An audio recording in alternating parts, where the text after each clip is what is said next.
Magandang umaga. Narito na mga unang balitang hatid ng GMA Integrated News.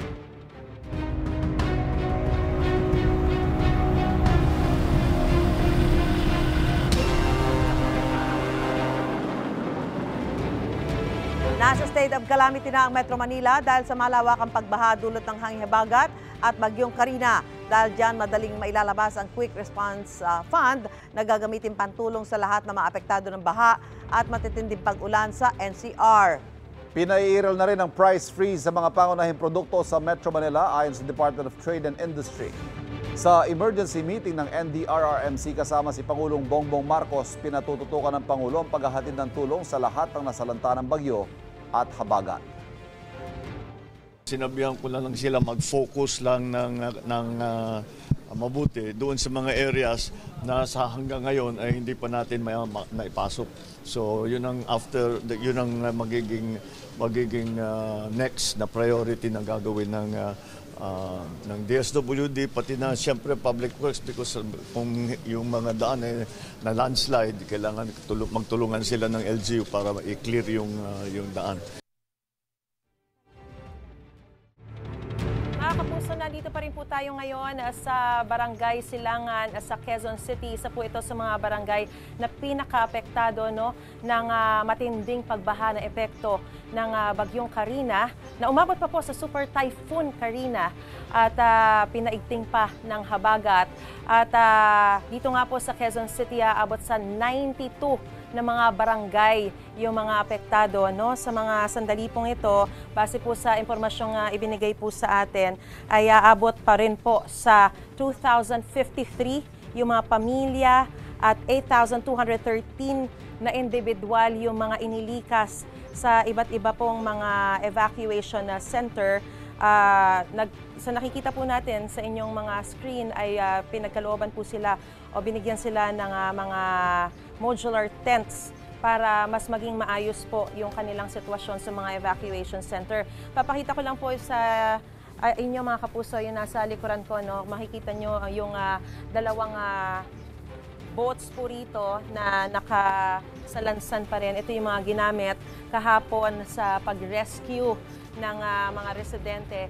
Dahil mga kapuso, umabot po hanggang sa lagpas tao yung baha rito. At meron nga po silang lubid na inilagay para may mahawakan sila habang tumatawid dun sa baha. At sa paglalakad po natin dito sa kalsada, makikita rin natin yung mga tahanan na nakasarado dahil karamihan po sa kanila ay nasa evacuation center pa rin. At yung mga gamit nila na pinasok ng baha sa loob ng bahay ay nilabas na po muna nila para kanilang mapatuyo. Sa punto pong ito ay makakausap natin ang isa sa mga residente. Kanina may nakausap tayo si Tatay Ben. Saan ba si Tatay Ben? Hindi bale. Ito na lang po. Ayan, Tatay Ben.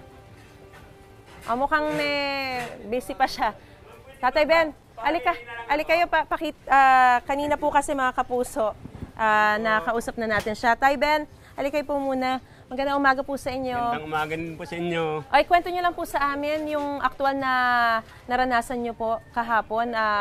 Nasaan po ba kayo nung talagang abutin kayo ng baha? Sa totoo lang po, sa trabaho ko sa Las Piñas, tinawagan lang ko ng anak ko, pamangkin ko. Pagdating ko dito, baha na. Hanggang saan po? Dito po, hanggang dibdib po dito. Oh, pero meron kayong palapag dyan. So, kung halimbawa nandito, lagpas tao na. Tao na ho. Oh, so pinasok po yung inyong bahay. Yan lang ho. Pwede ba nating sige po. Hanggang saan po? Okay lang po ba na pumasok tayo? Halos lahat po ng mga gamit nyo, inilabas nyo na po muna. Labas na po, mama. Dahil hanggang saan umabot yan? Nandito po, ma'am. Dito po. Yan. Dyan. Kasi medyo mataas yung bahay nyo. May ilang palapag na, no? So, kumusta po yung paglilinis? At least kahit paano humupa na po yung baha, no? Opo, ma'am. Marami po bang napinsala, nasira sa mga gamit ninyo? Wala naman po, ma'am. Saglit lang, konti lang naman mga babasagin lang naman na babasag. Sanay na po ba kayo sa ganitong baha? Oo, O ma'am. mas matindi pa po yung inabot nyo kahapon? Hindi ma'am, mas matindi yung undoy at saka yung mga nakaraang habagat. Pero hindi naman kayo nag-alala doon sa nangyari kahapon? Sobrang walang tigil po kasi yung ulan Oo ba ma'am? Okay lang po kasi medyo mataas-taas kami dito kaysa doon sa baba. Sa baba talaga, lagpas tao doon eh. Oo. Lagpas dito, medyo mataas-taas kaunti. Okay. Sige At po. kahit papaano po kasi, yung mga nandun po kasi nasa evacuation centers pa rin no? Oo. Andutin yung pamilya ko sa evacuation po ma'am. Nandun pa rin po sila. Paglilinis lang po. Sige. Sige So marami po. pong mga kapuso, actually, yung mga katulad ni Tatay Ben, yung ilan sa kanila, yung mga padre de pamilya, umuuwi muna sa kanilang mga tahanan para siguraduhin na maayos pa rin yung kalagayan ng kanilang mga tahanan, yung kanilang mga gamit. Samantala sa mga evacuation center naman po, nagkaloob ng mga hot meals at mga hygiene kits na ipinamahagi sa mga evacuees para maging maayos pa rin yung kanilang kalagayan. Samantala, meron din po mga doktor doon para maghatid ng medical help or assistance sa mga evacuees na makakaranas po ng mga sakit o yung mga ubo o sipon, lagnat dahil nga po sa nangyaring malakas na pag-ulan. Samantala, kabi-kabila rin po yung rescue operations na isinagawa po sa iba't ibang parte ng Quezon City kahapon. Kabilang sa iniligtas, ang mga natrap sa abot dibdib na baha, pati na rin po yung mga residente na pinasok ang kanilang mga bahay ng baha. Narito po ang unang balita ni Tina Panganiban Perez. Sa gitna ng malakas na buhos ng ulan, walang patid ang rescue operation sa barangay Bagong Silangan. Kahit mga alagang hayop, hindi iniwan. Ang iba, naglakad na lang sa hanggang dibdib na baha, bitbit ang ilan nilang gamit. Abot hanggang bubong sa second floor ng bahay, ang baha sa lugar ni na Annalyn Ang. Nakalikas na siya pero gusto raw niyang bumalik dahil naiwan daw niya ang 4-piece ID niya. Pinasok na po ng tubig hanggang taas na po. Pinakalimutan po yung mga ID at saka yung ID for piece po at yung wallet ko. Naiwan po kasi sa sobrang kaba na rin po. Warning na po kami, mag-ready na kayo. Kaya marami na po kami na-evacuate kagabi. Kaya lang hindi po kaya ng rescuer namin sabay-sabay. Kasi ang ultimo payatas kami na po ang nag-cater ngayon kasi lubog na May ilang piniling wag munang lumikas, lalo na yung mga may second floor ang bahay at malapit lang sa main road na hindi naman binabaha. Ang iba, umasang pababa ang tubig, gaya ni Efren Cabalan. Pero tansya niya, 5 metro na ang lalim ng baha sa bungalow nila. Inintay ko na bababa yung tubig. Pataas na. Umabot na dito sa leeg ko. Hindi, sumakay nila kung mayroong dumaan na mga. Malapit lang sa main road itong mga magkakaanak na ito, kaya ngayon pa lang sila humingi ng tulong mula sa mga rescuer. Hinintay nila na umabot hanggang ganyan kalalim yung tubig dito para siguro ay unahing i-secure yung kanilang mga gamit sa kanilang bahay. Malapit lang naman yung main road dito, ilang hakbang lang, kaya hindi rin naman daw nalagay sa panganib ang mga ni-rescue ito. Ma'am, ba't ngayon lang kayo nagpa-rescue? Hindi po, doon kami kasi mga gamit namin tinaas namin. Monitor po kami rito, may mga tao po, para pag tumaas, any moment, pwede po kami. Maraming evacuation centers sa barangay Bagong Silangan, gaya nitong Bagong Silangan Elementary School. Nagtsatsaga sa kandila ang mga narito dahil malaking bahagi ng barangay ang walang kuryente. Pero may supply naman ng pagkain at inumin. Maraming kalsada rin sa Quezon City ang binaha, gaya ng ilang bahagi ng Mindanao Avenue. Ang rumaragasang tubig sa Pasong Tabo Bridge halos umabot na sa kalsada.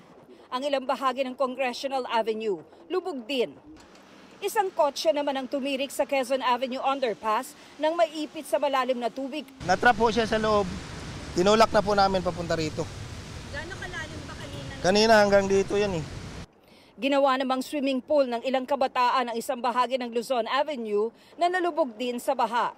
Di nila alintana ang mga sasakyang nangahas tawirin ang tubig. Ito ang unang balita. Tina Panganiban Perez para sa GMA Integrated News. Mahigit 1,000 residente na ng Antipolo Rizal ang inilikas sa mga evacuation center dahil sa baha. Kabilang sa mga binahang lugar doon ay ang Marcos Highway. Kumustahin natin ang sitwasyon doon live sa unang balita ni James Agustin. James. Susan, good morning. Hanggang sa mga oras na ito'y baha pa rin sa bahaging ito ng Marcos Highway. Dito po yan sa Barangay Mayamot sa Antipolo City. Kung tutuusin, Susan, ito'y mas mababa na kumpara kagabi na dumating tayo dito. Ito yung sinuong ng mga kababayan natin kagabi para makauwi lang sa kanilang mga tahanan. Pasado alas 11 na kagabi, mataas pa rin ang baha sa bahaging ito ng Marcos Highway sa Antipolo. Dahan-dahan ng mga motorista sa pagdaan. Ang isang motorsiklo isinakay na sa rubber boat. Dahil walang masakyan, marami ang napilitang sumuong sa baha. Sina Princess at Merbelin na galing Cainta, nagtiyaga sa paglalakad para makauwi sa kanilang mga bahay. Sobrang pagod nga po. Ngayon lang po kasi kami nakauwi sa galing trabaho. Kita kuya, hindi. Tiis-tiis lang. Galing pa sa trabaho tayo. Tapos basa. Sila yun naman 4 na oras ang itinutulak ang kanyang motorsiklo. Makalusot lang sa baha. Masyadong mahirap po, alampas motor dito hanggang tuhod. Yung baha, kaya perwisyo talaga. Ang taksing minamaneho ni Mar, mahigit 16 na oras na nakaparada sa Marcos Highway. Hinihintay kasi niyang humupa ang tubig sa kanilang garahe. Nung maaga kasi hindi pa masyadong nag-uumpisa pa lang tumaas. Kaya nakadaan pa ako rito, naka-U-turn pa nga ako eh. Sa labas ng isang subdivision, kitang-kita ang pagdaloy ng tubig. Pinasok na raw ng baha ang unang palapag ng ilang bahay. May part pang lampas tao, tapos minsan dito yung iba po. Hanggang dito po yung Dito mga residente lumikas Opo, nasa evacuation center. Mabilis na tumaas yung tubig? Bilis po kanina, ang bilis nga po eh. Kasi simula nung mababa pa to kanina. Tapos nung mga alas 4 na ata yung tumaas na po na tumaas. Hanggang kagabi, sinusuyod ng mga otoridad ang ilang lugar, dala-dala ang rescue boat. Sa tala ng Antipolo CDRRMO, 15 barangay sa lungsod ang naapektuhan ng pagbaha.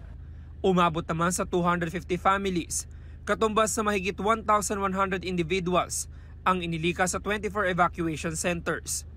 Nagtayo ng mga modular tent para sa mga evacuee.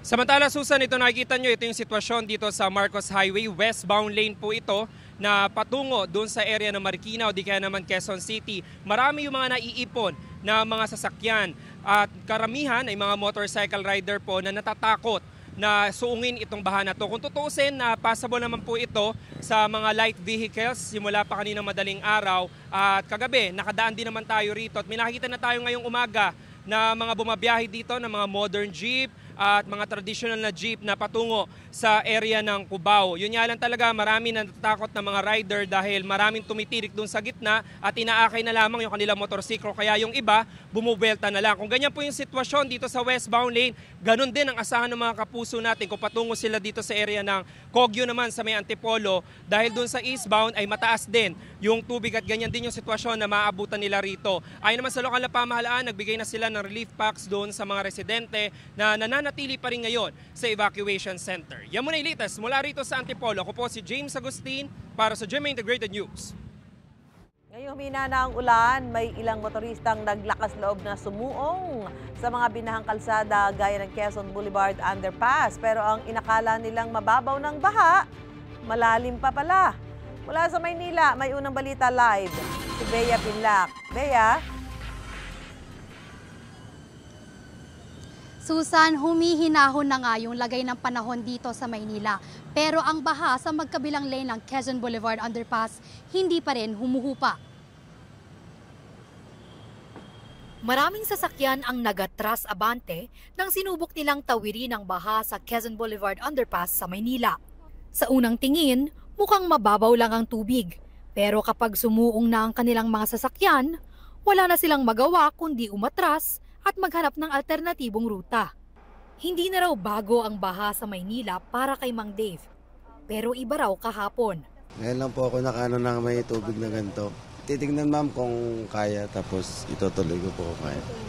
Mahirap po ipilit eh. Si Nanay Vernie halos nakasanayan ng dumaan dito araw-araw. Kaya laking gulat niya nang ito ang tumambad sa kanila kaninang madaling araw. Napaikot tuloy sila at nagharap ng rutang walang baha. Ang lalim sa malalim sa gitna. Baka matirik pa kami dyan. Ang ilang motorista naglakas loob na isabak ang kanilang mga sasakyan sa baha.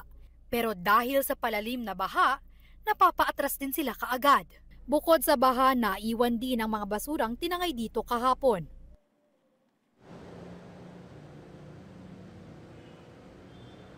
Susan, kung matatanaw nyo sa aking likuran, nagmistulang dagat na nga ng maduming tubig at basura yung baha dito sa underpass. At meron na nga 2 bata na naglalaro dito at lumubog sa baha. Pero kung tutuusin, mas malala pa yung sitwasyon sa kabilang lane dahil mas mataas ang level ng tubig at mas marami yung kalat-kalat na basura. Samantala sa lagay ng panahon, panakanakang ulan na lang yung nararanasan natin dito. Pero minsan malakas, minsan mahina lang.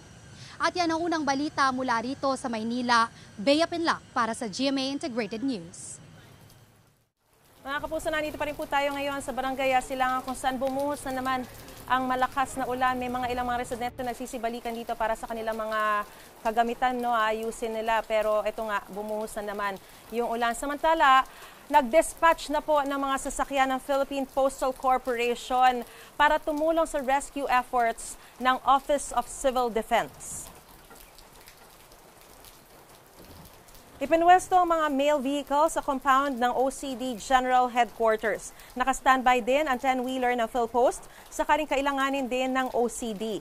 Ipinababatid din ng PhilPost sa publiko na ang lahat ng kanilang opisina at tanggapan ay maaaring gawing pansamantalang shelter ng mga naapektuhan ng bagyo at habagat. Maaari pong kontakin ang PhilPost para sa emergency assistance sa kanilang official Facebook account. Samantala mga kapuso, isa po ang namatay sa Nasugbu, Batangas matapos pong madaganan ng puno sa kasagsagan ng pagbuhos ng ulan. Sa bayan naman po ng Agoncillo, 4 na magkakaanak ang natabunan ng gumuhong lupa. May unang balita, live mula sa Batangas si Paul Hernandez ng GMA Regional TV. Paul, magandang umaga sa inyo. Kumusta na ang sitwasyon ngayon dyan? Maris, nabigla na nga lamang daw yung ilang mga naninirahan malapit dun sa pinangyarihan ng landslide dahil wala naman daw silang narinig na anumang pagsingaw o paghingi ng saklolo. Nalibing ng buhay ang 4 na miyembro ng pamilya matapos matabunan ng gumuhong lupa ang kanilang bahay sa tabing bundok sa Barangay Subic, Ilaya, Agoncillo, Batangas sa kasagsagan ng bagyong Karina at habagat kahapon ng umaga. Nasawi ang 28 anyos na buntis at 3 bata na edad siyam, 13 at 15 taong gulang. Violet na ho sila. Kaya po yung buntis parang nakaganon ho. Parang ginanon yung anak. Lumambot daw ang lupa dahil sa walang patid na pag-ulan. Yung patuloy po na pag-ulan yun, parang mga 11 to continuous po yun eh. Mga 11 yung mga paglalakas ng ulan. Siguro po mga 11 to 12. Ayon sa barangay, bago pa man nangyari yung disgrasya ay inabisuhan na nila yung pamilya na lumikas na. Ilang di pa lamang yung layo ng bahay nila sa kinititirikan ng piggery. Pero kapansin-pansing, hindi man lang ito nasalanta ng landslide. Alam ko po, lumipat sila. Yun po ang alam ko. Pagbukas ko po ng GC namin, nakita ko po na may humingi po ng rescue dahil po may mga natabunan. Pahirapan ng retrieval operations. Inabot ng mahigit 3 oras bago tuluyang na-recover ang mga bangkay. Gawa po ng may talahib nga at saka may plywood eh. Ay di yung kamay ho agad umusli. Tapos sinila po namin. Kami nga po doon pa galing nung pumutok ang bulkan sa isla. Pero kami nakatawid po kami ng dagat. Pero sa isang gabi, bakit pinawi ang mga anak ko? Tiniyak ng Agoncillo LGU ang tulong na ipaaabot sa pamilya ng mga nasawi. Nasa 10 kabahayan pa raw malapit sa bundok ang puwersahan ng pinalikas ng mga otoridad. Sarado pa sa lahat ng uri ng sasakyan ang Nasugbu Magallanes Road sa Barangay Bulihan dahil sa mga nakahambalang ng malalaking tipak ng bato ng magka-landslide. Ayon sa MDRRMO, nitong Lunes pa bumagsak ang mga bato at lupa. Nagpag-coordinate po kami sa DPWH para doon and then we cordon the area at saka para hindi ho matawiran ng mga ng ating citizen. Walang nadisgrasyang motorista ng magka-landslide. Patuloy ang pag-monitor sa lugar. Pinapayuhan ang mga biyahero na gamitin ang Ternate Nasugbu Road at Nasugbu Tagaytay Highway bilang alternatibong ruta. Dahil naman sa malakas na ulan at hangin, napatumba ang puno ng akasyang yan at nadagana ng tindero ng goto sa poblasyon. Patay ang lalaki. Matandang puno na raw ito ayon sa otoridad. Sinusubukang makuhanan ng panig ng GMA Regional TV, Balitang Southern Tagalog, ang pamilya ng nasawi.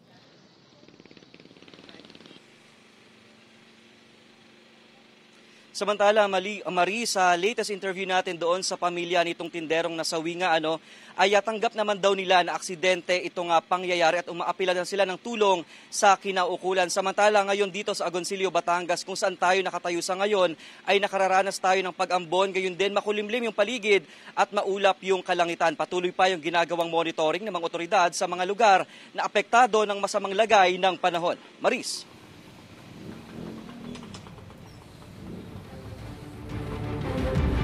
Maraming salamat, Paul Hernandez ng GMA Regional TV.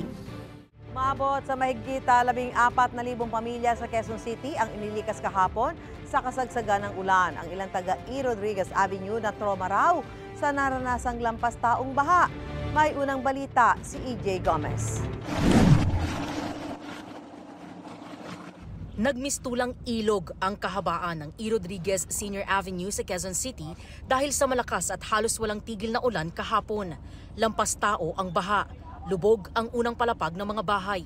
Kaya ang mga residente mabilisang inilikas. Umabot sa second floor po, ma'am, yung mga evacuate po natin. So ang bilis po yung pagtaas ng tubig. Yung iba, kinuha na namin sa loob ng bahay nila na halos ang lumalabas na lang, ma'am, yung ulo nila na nakadikit na yung bubungan ng nila.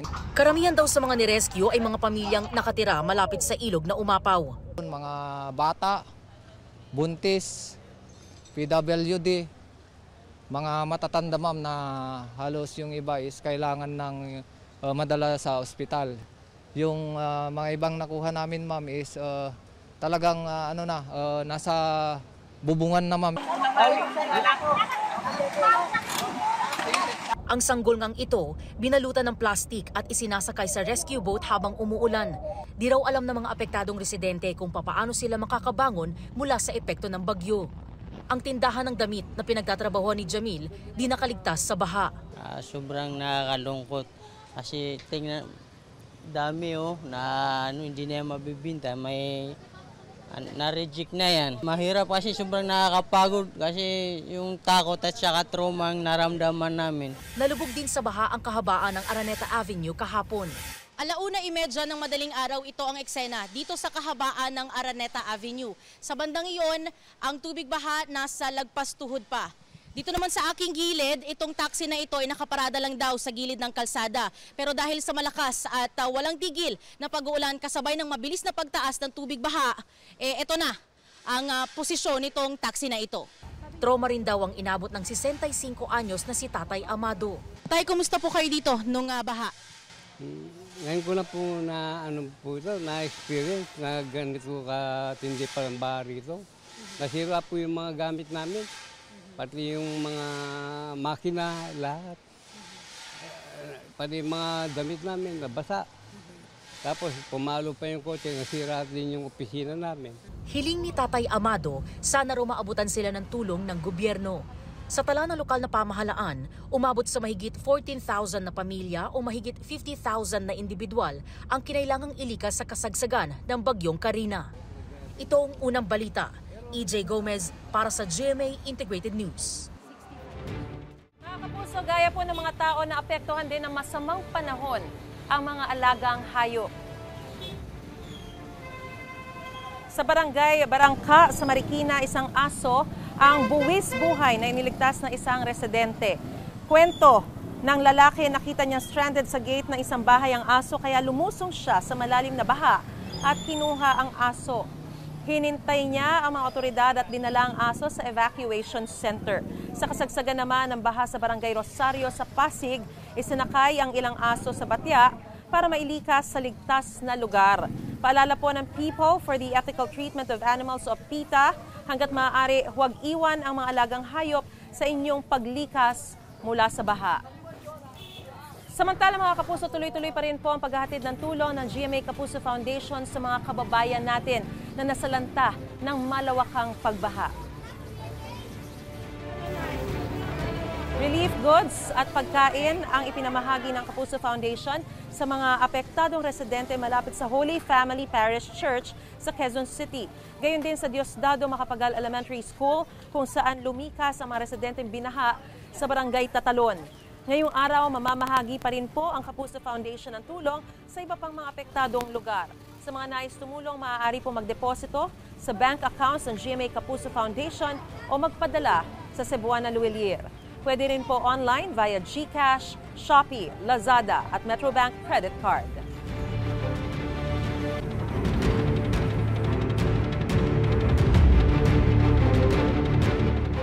Mahina na rin po ang ulan sa Malabon pero nananatili pa ring baha ang ilang lugar doon. Live mula sa Malabon, may unang balita si EJ Gomez.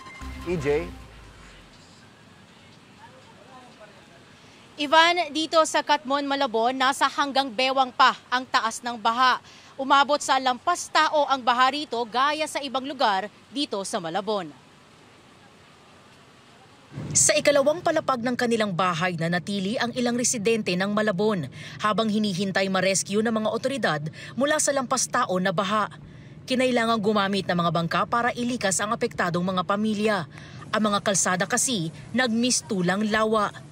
Isang babaeng manganganak ang kinailangang ibiyahe papuntang ospital, kasama mismo si Malabon City Mayor Jenny Sandoval. Hindi na malakas ang ulan ngayong umaga. Gayunman, nananatili pa ring baha ang ilang lugar dito.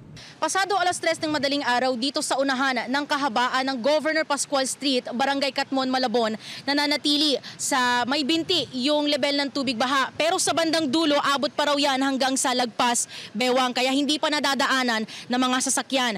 Kahapon sa kasagsagaan ng malakas at matinding pag-uulan, umabot sa lampas tao ang baha. Galing kami ng Pampanga. Nag-aabang lang kami ng pag bumaba yung baha para makatawid na kami. Hindi kaya kasi malalim eh.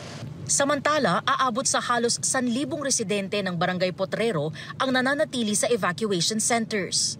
Siyempre po, manatagot kasi lagpas ulo parang tinalo pa pong nakaraan ng mga bagyo-bagyo kasi parang nakapatong na rin sa bubong namin yung mga kapitbahay ko nga mataas na rin, inaabot na rin. Mostly po sila po yung mga lumubog po yung mga bahay and may mga reported incident din po na mga na-wash out po yung kanilang bahay, tinangay po ng anod. Kahapon, nagbigay na rin ng relief packs ang lokal na pamahalaan para sa mga apektadong residente. Kaya niyo ba? Ivan, may mangilan-ngilan na rin daw ng mga residente ang nagsisibalikan na sa kanilang mga bahay dahil nga humupa na ang baha. Magsisimula na raw kasi silang maglinis at i-check yung mga gamit pa na pwede nilang maisalba. Sa mga puntong ito, wala ng ulan pero pabalik-balik yan at may kasama pang malakas na hangin. Samantala, patuloy naman ang paunti-unting paghupa ng baha. At yan ang unang balita mula rito sa Malabon. EJ Gomez para sa GMA Integrated News. Silipin natin ang sitwasyon sa may Lagusnilad Underpass sa Maynila. May unang balita live si Bea Pinlac. Bea? Susan, biglang buhos ulit yung ulan dito sa Manila kanina pero ngayon lang din tumila na rin ito at medyo ambon na lang yung nararamdaman natin. Ngayon, simula kahapon, yung maintenance team ng DPWH, nagsisikap sila para ipump at maibsaan yung lagpas tao na baha na namemerwisyo sa Lagusnilad, Maynila.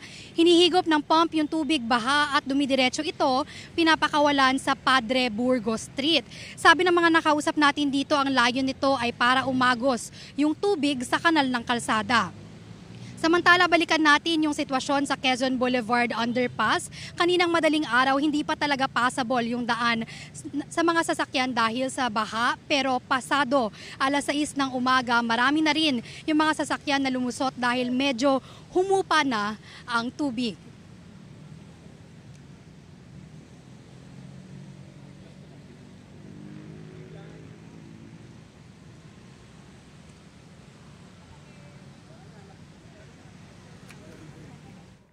Salamat, Bea Pinlac. Traffic!